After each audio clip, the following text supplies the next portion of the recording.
Hello everyone, Alistair Gold here. I'm down under, I'm in Australia.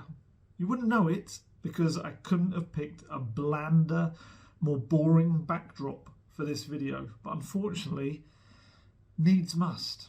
I am in Australia, I'm in Perth, I promise you. You can look at my Instagram feed and Twitter feed and whatever, I am here. I remember doing this one a year ago in Korea and having this incredible Korean backdrop behind me, which really summed up beautifully the tour that I was on. This does not. This has a very yellow wall. It's a nice hotel. It's a nice hotel. It's just got a bit of an old school vibe about it. All eyes are on Harry Kane. Of course they're going to be.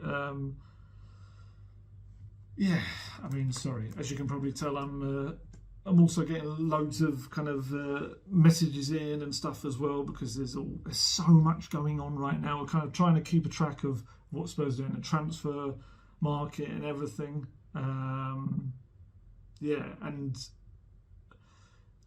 Kane. There's only one place to start because it's pretty much all kind of happening in the background actually as I'm recording this, and there seems to be suggestions that Harry Kane will not sign any new contract whatsoever. That's not something he's looking to do, and he just wants to move to Bayern.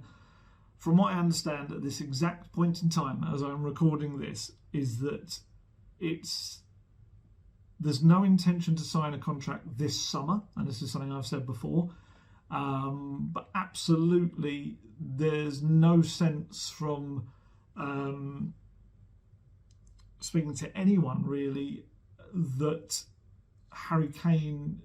How do I put this? I think the best way to put this is kind of what I said before, and it still exactly stands, that Harry Kane is open to all avenues. If Spurs were to accept an offer from Bayern Munich, he would look at that offer and he would decide on a move. If Bayern Munich do not make a bid that is acceptable for Tottenham, then Harry Kane is open to playing the next season at the club and then maybe leaving on a free transfer if he's not happy with how things are going.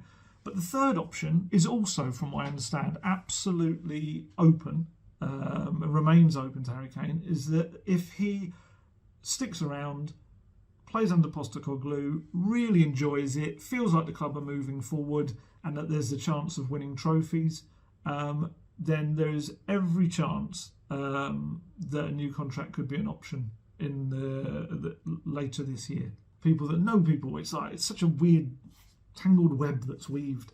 But ultimately, a lot of it is all speculation until Bayern do anything, because there is so much noise coming from Munich. There's so much, and there's, even as we kind of come out in here on tour, there was more. There was Hoeneß and I forgot his name. There's another guy, because Hoeneß is the honorary president, isn't he, of Bayern?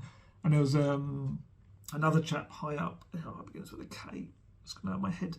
Then started talking about, and just honestly, there's constant new noise coming out of Bayern, and all the senses within Spurs is that, well, okay, it's noise, great. Are you actually going to try to make any bid that shows that you really do want Harry Kane? It's like, in a way, you probably remember this 2 years ago, we were talking about Man City, and we were talking about in the same way of like, if they really want Harry Kane, why would they not come in with this huge mega offer for him? And it's kind of the same with Bayern. You're kind of saying about, the player wants to come to us, we want him, and some of the Hoeneß quotes were like ridiculous. It was like, Daniel Levy will buckle, or Tottenham will buckle, Daniel Levy will have to name a price. No, he doesn't.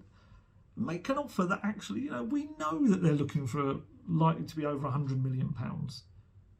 Oh yeah, crack on with your £68 million bid.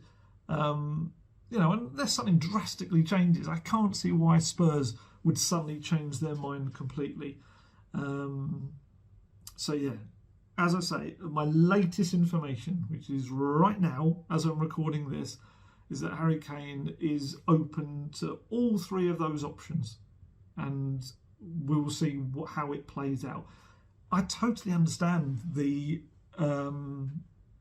having no intention of signing a new contract this summer. Absolutely right. You need to see how it all shakes out and how it pans out, what it's like with Postecoglou, who the club brings in with transfers. Are they seriously going to improve that defence?